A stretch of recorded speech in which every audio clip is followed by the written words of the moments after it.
언제나 믿고 듣는 알찬 재정 이야기, 오늘도 블루앵커 재정그룹의 송상협님과 함께 얘기 나눠봅니다. 안녕하세요. 안녕하세요. 네, 반갑습니다. 자, 오늘 어떤 얘기인가요? 오늘은 특히 우리 시니어분들에게 네. 좀 힘이 되는 이야기를 하고 싶어요.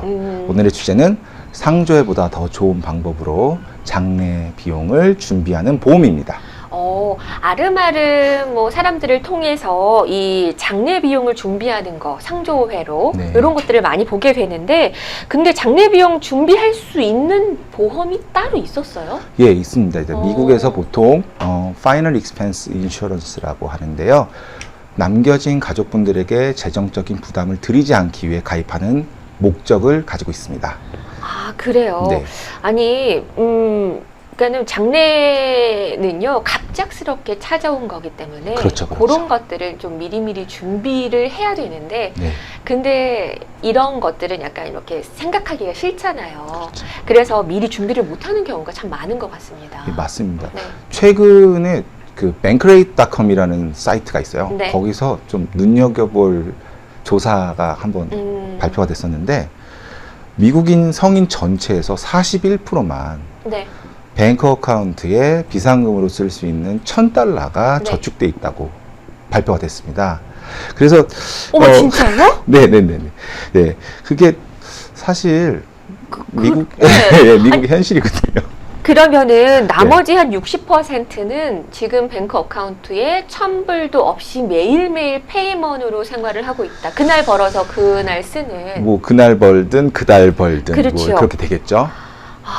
그러니까는 네. 확실히 이제 네. 미국의 생활이 약간 그렇게 좀 벅차게 살아가지 않나라는 생각이 드네요. 네, 맞습니다. 제 개인적으로 학창 시절에 있었던 일인데요. 네. 한 교수님이 그런 말씀하셨어요. 학자금 대출 받고 주택 모기지 받고 때마다 차 바꾸면서 페이먼 늘고 시간의 흐름에 따라 소득이 늘면서 그런 페이먼이 느는 것이 미국 중산층의 삶이라고 말씀을 하셨었거든요. 근데 문제는 지금 보시면은 물가 상승률이 우리 소득에 비해서 너무 가파르게 그렇죠. 지금 증가되고 있어요. 네. 그러다 보니까 각 가정마다 소득에 비해서 페이먼 내기가 급급해요. 항상. 네. 네. 그래서 과연 남의 경조사를 네.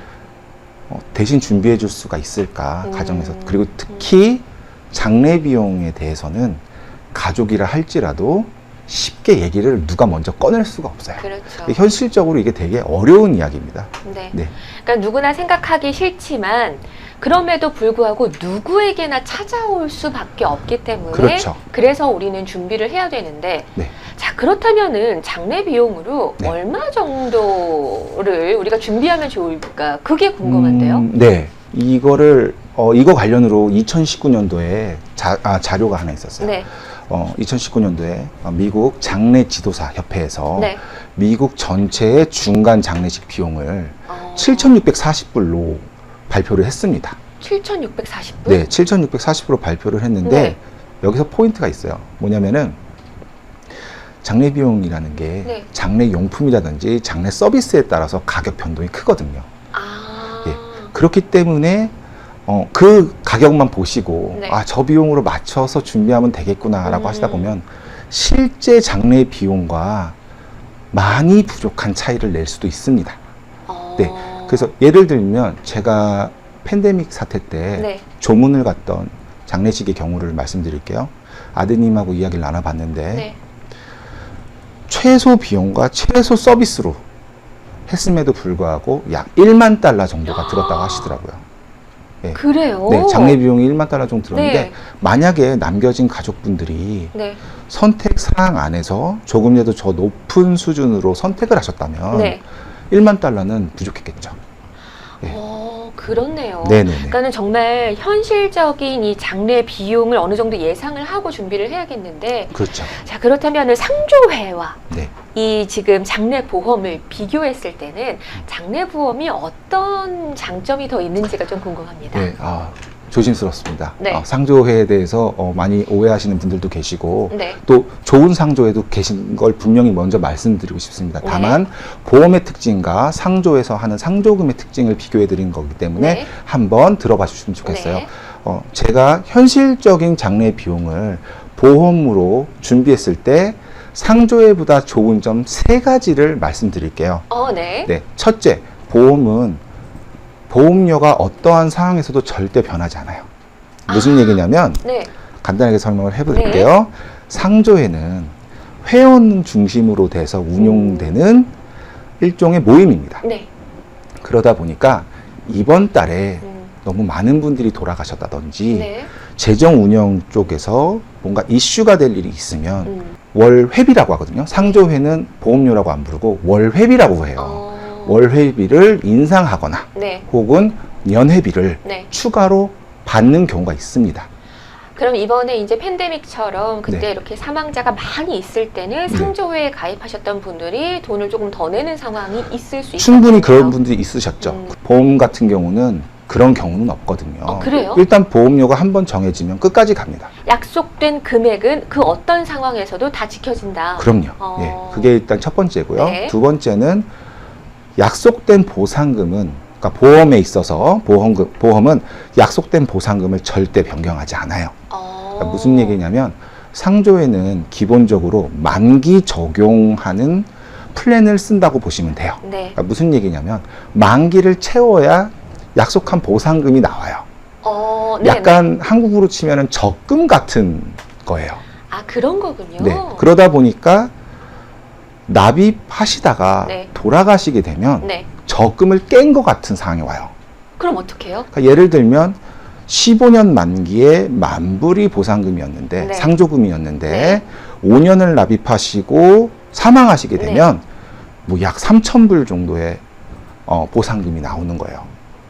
아, 줄여서 나와요. 네. 그러다 보니까 만약에 시니어분들이 나는 장례 비용이 만불이 필요해서 가입을 했는데 생각하지도 못하시게 기대에 못 미치는 상조금을 받으실 수도 있는 거예요.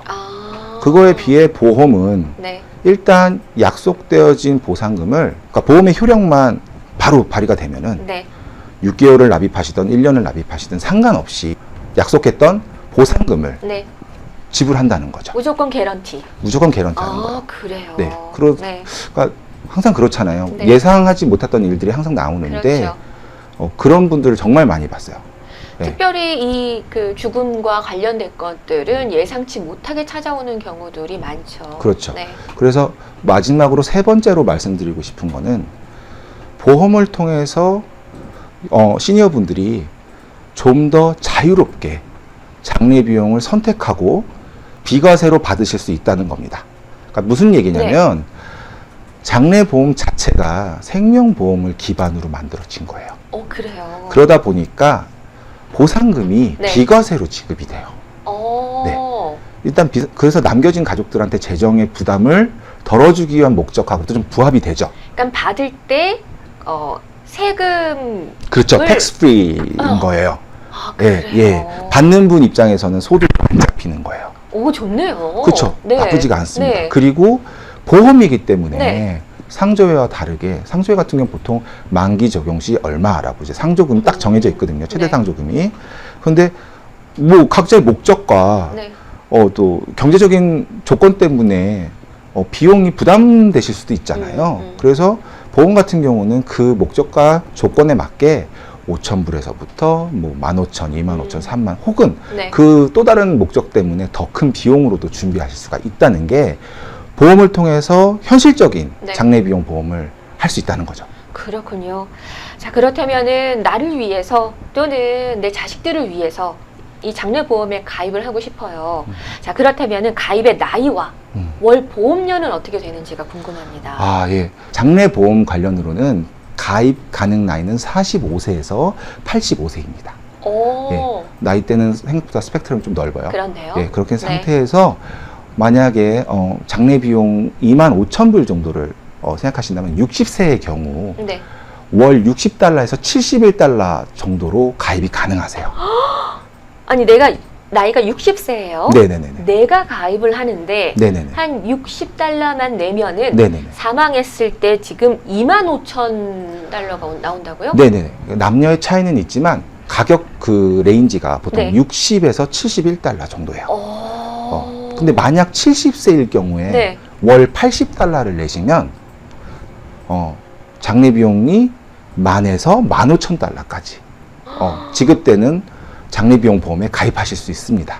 와, 자, 여러분들이 자, 한 달에 60불, 그 1년에 12달 계산해서 25,000 네. 하면 이게 플러스 마이너스를 하면은 나한테 얼마나 큰 혜택이 되는지를 금방 계산을 하실 수가 있을 거예요. 네. 많은 상조회에서도 보통 월 회비가 네. 지금 한 80달러 정도에서 많이 내는 곳은 더 내는 곳으로 알고 있어요. 네. 네, 그 정도 비용이 지면 지금 절대로 나쁜 조건이 아니시고, 진짜 좋네요. 네, 시큐리티 네. 쪽으로도 봤을 때 금융회사에서 운영을 하는 거기 때문에 네. 더 안전하다고 볼 수 있죠. 그렇겠네요. 네네네. 네.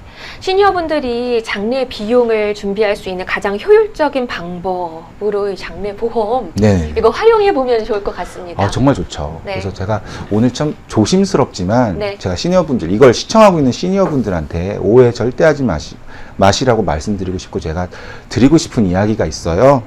뭐냐면은 일 때문이든 개인적인 일이든 제가 시니어분들을 많이 만나요. 네. 그러다 보면은 이야기를 많이 듣잖아요. 대부분 시니어분들이 나는 부를 사람이 없어. 그래서 그리고 나는 아이들한테 뭐 우리 남겨진 가족들한테 재정적으로 부담 주기 싫으니까 화장을 할 거야. 그리고 뭐 그냥 조촐하게 하면 되지라고 말씀들 참 많이 하세요. 저도 그렇게 생각을 그죠? 해요. 네, 네. 근데 저는 개인적으로 그런 이야기를 들으면 네. 마음이 정말 많이 아파요. 왜냐하면은 장래의 주인은 고인이에요. 네. 근데 고인이 이 세상에 안 계시기 때문에 네. 고인의 장례를 마지막까지 책임지기가 어려워요. 책임을 못 지죠. 그렇죠. 네. 준비를 못 해놓으시면 네. 책임지기가 어려워요. 네. 그래서 남겨진 가족분들 중에 누군가 한 명은 네. 준비해야 되고 책임져야 돼요. 예고 없이 찾아오는 죽음이라서 네. 남겨진 가족분들은 정신적으로 힘든 상황에서 네. 장례를 선택해야 돼요. 방식을 선택해야 되고 비용을 선택해야 돼요. 그렇죠. 게다가 네. 이제 내가 정말 사랑했던 사람이 떠나게 됐을 때 나는 정말 돈 안 들이고 하고 싶어라고 하고 떠나셨더라도 네. 남은 사람 입장에서는 그래도 조금 더 좋은 걸로 그럼요. 가시는 길 조금 더 편안할 수 있게 그럼. 해드리고 싶은 마음이잖아요. 그럼 그걸 이제 또 한국말로 도리라고 얘기하잖아요. 그렇죠. 그 도리를 지키기 위해서 남겨진 가족분들은 선택할 수 있는 폭에서 그래도 가장 좋은 걸로 해드리다 네. 보면 절대 경제적인 장례를 준비할 수가 없어요. 그래서 좀 이걸 꼭 말씀드리고 싶었어요. 생전에 네. 가족분들하고 장례 방식에 대해서만큼은 많이 대화를 나누시고 많이 상의하셨으면 좋겠어요. 그리고 장례 비용이 아직 준비가 되지 않으셨다면 꼭 장례 비용 보험으로 네. 준비하시기를 추천드립니다. 그렇습니다. 네. 이 이제 죽음이라는 것은 입에 올리기는 껄끄러운 단어기는 하지만 누구에게나 정말 이거는 예외 없이 찾아오는 거거든요. 그렇죠. 그렇기 때문에 우리가 조금 더 많이 이야기를 하고 준비를 해야 될 텐데 장례 보험이라는 것이 있습니다. 아까 뭐 납입 금액과 그리고 거기에 보상 금액까지 다 얘기를 해주셨는데 여러분들이 계산을 해보시면은 얼마나 좋은 혜택인지 아마 아실 수가 있을 겁니다. 자, 오늘 블루 앵커 재정보험의 송상협님과 함께 얘기 나눠봤습니다. 오늘 고맙습니다. 네, 감사합니다.